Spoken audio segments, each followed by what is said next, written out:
Por muito tempo, a agricultura sustentável, praticada por muitas empresas do agronegócio, buscou reduzir impactos ao meio ambiente.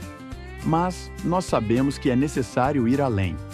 Neste primeiro episódio da websérie Agricultura Regenerativa Presente e Futuro, vamos mostrar o que está por trás dessa transformação e o que já acontece nos nossos campos.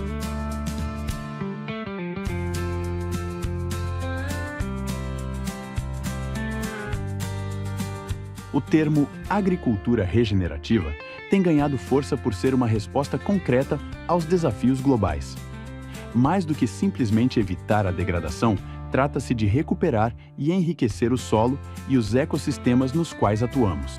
Aqui na Terreos, já colocamos em prática a agricultura regenerativa e vemos que esse é um caminho seguro para cultivar um futuro mais sustentável. Mas afinal, por que regenerar? Listamos aqui os principais motivos. Restaurar a fertilidade do solo.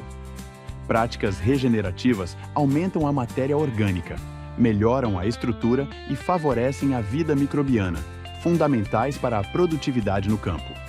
Aumentar a resiliência diante das mudanças climáticas. Manter o solo saudável permite capturar gases de efeito estufa e funciona como um reservatório, tornando o sistema agrícola mais resistente aos impactos do clima. Reduzir a dependência de insumos químicos.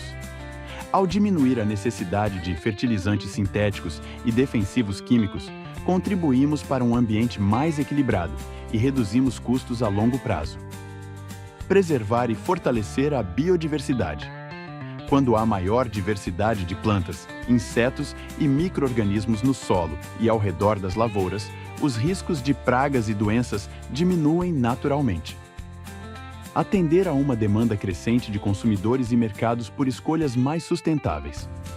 Cada vez mais, o consumidor avalia o impacto ambiental e social do que consome. Cumprir exigências legais e certificações internacionais. Atender normas ambientais e sociais é fundamental para manter licenças, acessar financiamentos e mercados.